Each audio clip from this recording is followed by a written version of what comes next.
वो हमारे बाप का भी बाप है, इसलिए हमारा बाबा अर्थात ग्रैंडफादर। हमारा बाप कौन? हम मनुष्यों का बाप है आदि पिता, जिसे हम कहते हैं शंकर। और धर्मों में उसका नाम है आदम, एडम, आदिदेव, आदिनाथ। हिंदुओं में तो खास कहते हैं तुम आदिदेव है, पुरुष है पुराण, तुमस्य विश्वस्य परमम निधानम। आदिदेव शंकर के रूप में प्रसिद्ध है।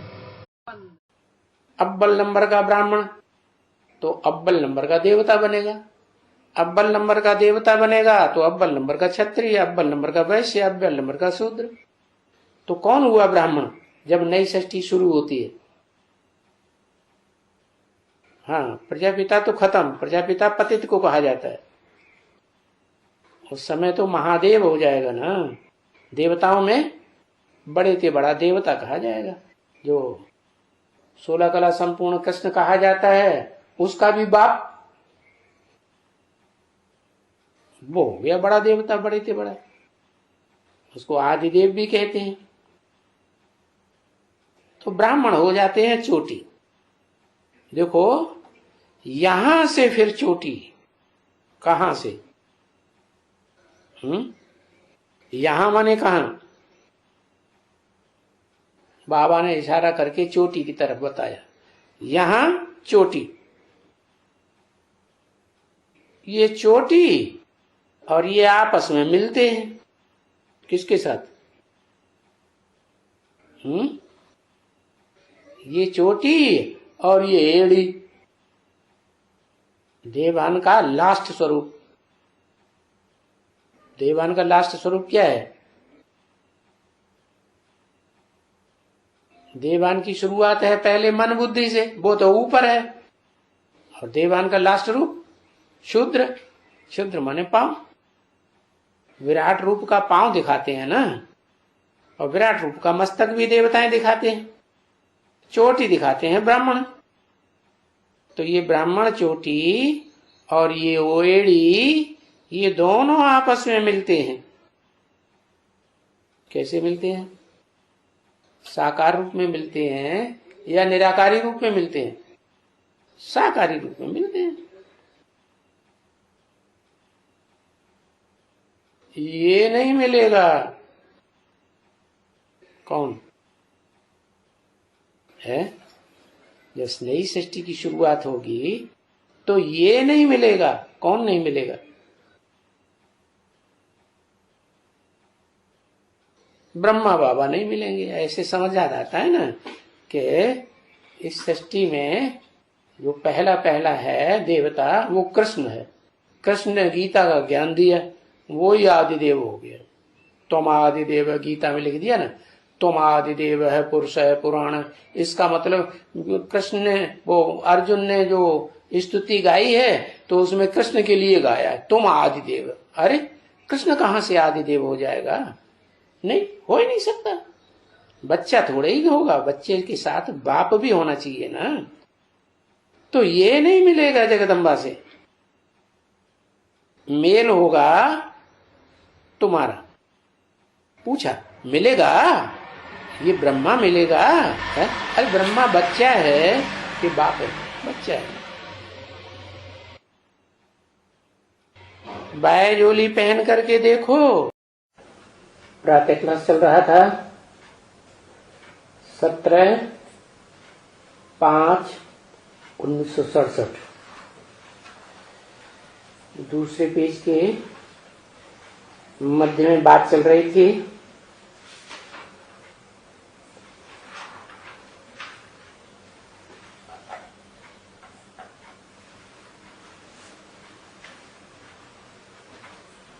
भक्त लोगों से पूछना है, तुम भगवान को सर्वव्यापी क्यों कह देते हो?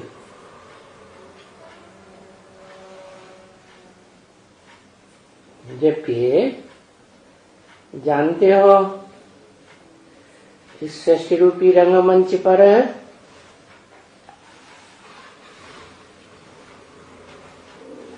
आबादी लगातार बढ़ती जाती है।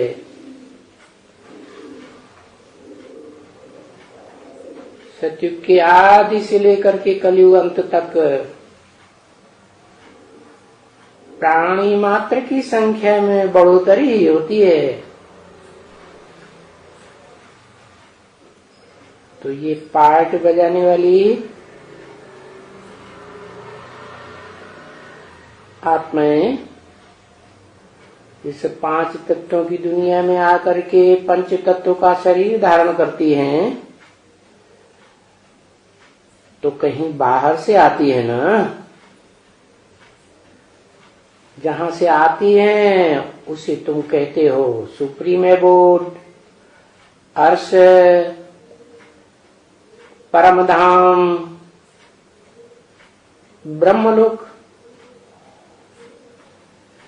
तो उस ब्रह्मलोक से जहां से आती हैं,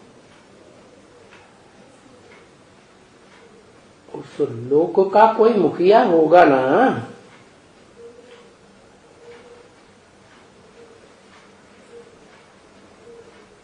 जो मुखिया है वो ब्रह्म महत्ता तत्व का मुखिया है और आत्माओं का भी मुखिया है। जो बिंदु बिंदु बिंदु बिंदु निराकार आत्माएं ब्रह्मलोक में पड़ी रहती है। नंबरवार इस षष्ठी रूपी रंगमंच पर आती है। कल पूर्व में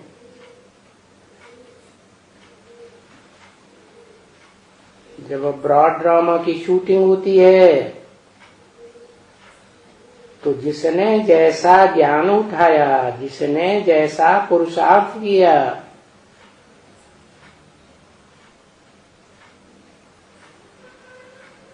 उस परम ब्रह्म को, परम ब्रह्म में रहने वाली आत्माओं ने नंबरवार पुरुषार्थ किया ना। तो जिस क्रम से पुरुषार्थ किया उसी क्रम से उनको भेज देते हैं। तो भेजने वाला कोई एक हुआ ना। जो एक हुआ वो भी षष्ठी रूपी रंगमंच पर बीज ही कहा जाएगा। मनुष्य सृष्टि में मनुष्य ही मुख्य है प्राणी। तो मनुष्य सृष्टि का जो बीज है उसको आदि पुरुष आदम एडम कहा जाता है। वो सारी मनुष्य सृष्टि का पिता है। परंतु जब पिता बनता है तब तो पत्थर बुद्धि हो जाता है।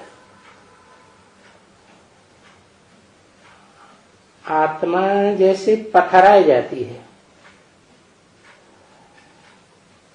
तो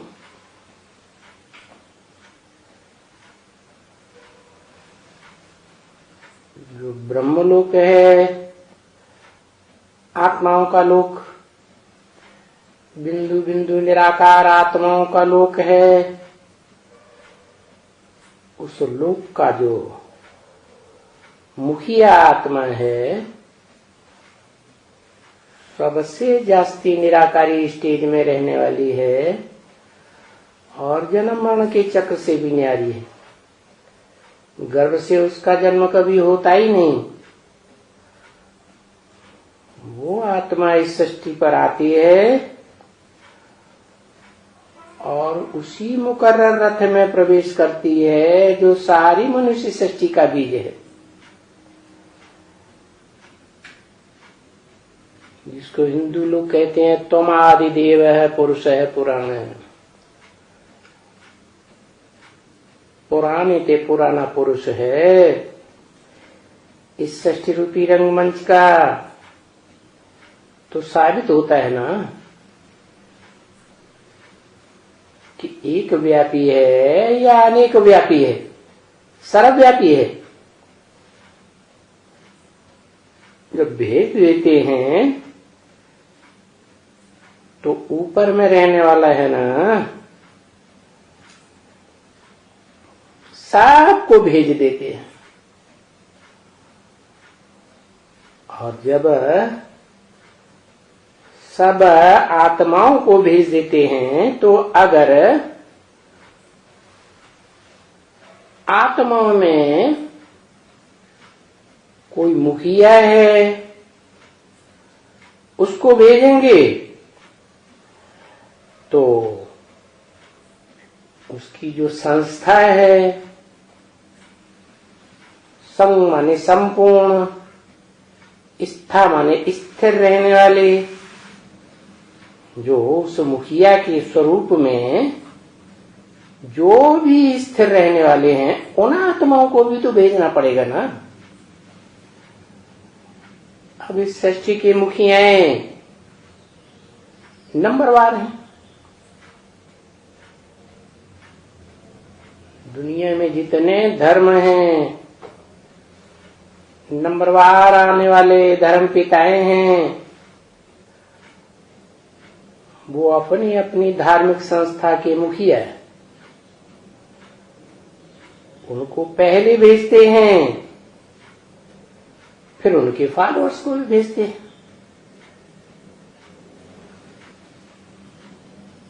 उन धर्म पिताओं की बनाई हुई संस्था में उन फॉलोअर्स का आत्मा कहो, मन बुद्धि कहो, विशेष आस्था है। तो उनकी संस्था हो गई। संस्था का मतलब ये है, संग माने संपूर्ण, स्था माने स्थायी, निश्चय बुद्धि रहते हैं। तो भेजेंगे ना संस्था वालों को भी, तो सबसे आएंगे उन संस्थाओं के मुखिया। जैसे सूर्य है, सारी दुनिया का मुखिया है, ग्रह नक्षत्रों का भी मुखिया है, और इस पृथ्वी पर जहां जीवन है, आत्माएं आकर जीवन धारण करती हैं, 5 तत्वों का शरीर लेती हैं, जीवात्मा कही जाती हैं, तो सबका पोषण करता है। सूर्य का प्रकाश सबका पोषण करता है ना, परंतु वो सूर्य तो जड़ है। ये तो ज्ञान सूर्य की बात है। ज्ञान कोई जड़त्व में नहीं होता है, ज्ञान तो चैतन्य आत्मा में होता है। तो इस मनुष्य सृष्टि में जो मनुष्य सृष्टि के बाप को भी आकर के पत्थर बुद्धि से पारस बुद्धि बनाता है, अपने संग के रंग से, तो वो इस सारी सृष्टि का जैसे ज्ञान सूर्य हो गया, जैसे सूर्य ग्रह नक्षत्र सितारों उपग्रह पृथ्वी जल वायु अग्नि आकाश और जो भी प्राणी मात्र हैं सबसे डिटैच होकर रहता है, सूर्य कोई में अटैच होके रहता है क्या? सूर्य की कोई में आसक्ति नहीं आ सकती है, तो भी सबको प्रकाश देता है। ऐसे ही वो ज्ञान सूर्य शिव है। जो भी ज्योति बिंदु बिंदु आत्माएं हैं, प्राणी मात्र की, मनुष्य मात्र की, देवात्माओं की, राक्षसी आत्माओं की, उन सब आत्माओं का बिंदु बिंदु निराकार आत्माओं का निराकार बाप है। वो गीता में अक्षर कहा गया है। एक ही आत्मा है जो इस सृष्टि रूपी रंगमंच पर आकर पार्ट भी बजाती है, साकार शरीर के द्वारा। भले गर्भ से जन्म नहीं लेती, परंतु गीता में तो लिखा है प्रवेष्टुम, मैं प्रवेश करने योग्य हूं। तो मनुष्य सृष्टि का जो भी हीरो पार्टधारी बीज रूप आत्मा है, उसमें परमानेंटली प्रवेश करती है और आत्माओं का मुखिया है। परंतु जब शरीर रूपी रथ में प्रवेश करती है, तो जिस शरीर में प्रवेश करती है, उस शरीर का जो मालिक है, कौन?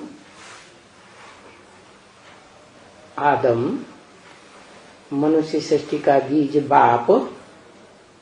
बीज को बाप कहा जाता है ना, तो उस बीज को आप समान बनाती है।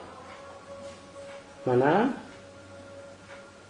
पत्थर बुद्धि से संग के रंग के द्वारा कहा जाता है कि आप समान निराकारी, निर्विकारी, निरहंकारी ज्योति बिंदु आत्मा बना देती है। परंतु क्या वो निराकार ज्योति बिंदु सुप्रीम सोल बनाने वाला है? बनाता है? अगर बनाता है कहें, तो और जो ज्योति बिंदु आत्माएं हैं, बिंदु बिंदु आत्मा आत्मा भाई भाई, वो तो कहेंगे कि ये तो पार्सलिटी हो गई। तो वो किसी को बनाता नहीं है, वो सिर्फ आकर के इस सृष्टि पर अजन्मा होने के कारण, सारी सृष्टि का ज्ञान होने के कारण अपना जिसमें प्रवेश करता है उसका और सारी सृष्टि के प्राणी मात्र का ज्ञान दे देता है, जानकारी देता है। बाकी वो बनाता करता किसी को नहीं है, इसलिए आकर्ता गाया हुआ है, अभोक्ता गाया हुआ है। क्योंकि जो भोगेगा, सुख भोगेगा, दुख भोगेगा, तो उसका उजूरा भी प्राप्त करेगा। सुख भोगेगा, सुख लेगा कोई के द्वारा, तो उसे सुख देना पड़ेगा। दुख देगा तो दुख देना पड़ेगा। लेकिन वो तो अनासक्त है, सदैव इस सृष्टि पर आते हुए, पार्ट बजाते हुए भी अनासक्त।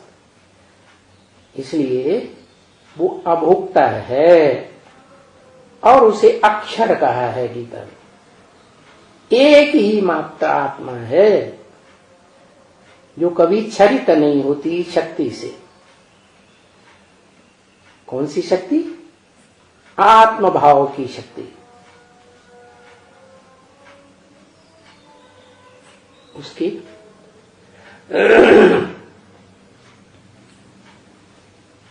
जो आत्म भाव की शक्ति है, जब इस सृष्टि रूपी रंगमंच पर आकर के मनुष्य सृष्टि के बाप में प्रवेश करती है, तो उस मनुष्य सृष्टि के बाप की आत्मा को कंट्रोल करती है, ज्योति बिंदु आत्मा को, या उसके शरीर को कंट्रोल करती है? शरीर को कंट्रोल करती है, क्योंकि वो शरीर ही 5 तत्वों का संघात है, उसे प्रकृति कहा जाता है। ये प्रकृति प्रकृष्ट रूप में कृति कही जाती है, रचना, कृति माने। तो जो प्रकृति है, आदम का शरीर, 5 तत्वों का संघात, वो सुप्रीम सोल की भी प्रकृति है।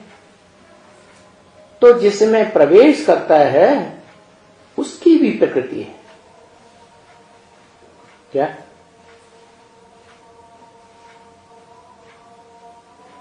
प्रकृति का संघात स्वरूप शरीर एक ही है, आधार एक ही है, परंतु आत्माएं 2 हैं। एक अक्षर, कभी भी क्षरित न होने वाली शक्ति, क्षीण ही नहीं होती आत्मा की, और जिसमें प्रवेश करती है वो है क्षर। वो अकेली आत्मा कोई क्षर थोड़ी है इस सृष्टि रूपी रंगमंच पर। जितने भी प्राणी मात्र हैं, सभी आत्माएं क्षरित होने वाली है। इस सृष्टि रूपी रंगमंच पर जन्म बाई जन्म लेती जाती हैं, सुख भोगती जाती हैं, और शक्ति क्षीण होती जाती है।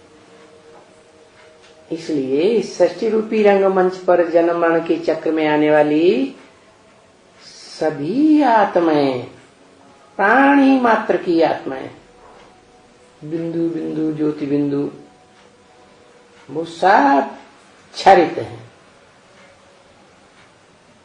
पतित बन जाती है।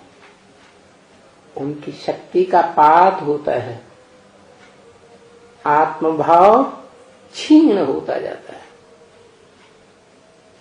जैसे जैसे नए नए शरीर धारण करती जाती हैं, वो शरीर भी श्रेष्ठ मिलता है, या शरीर के 5 तत्व जिनसे बनता है शरीर,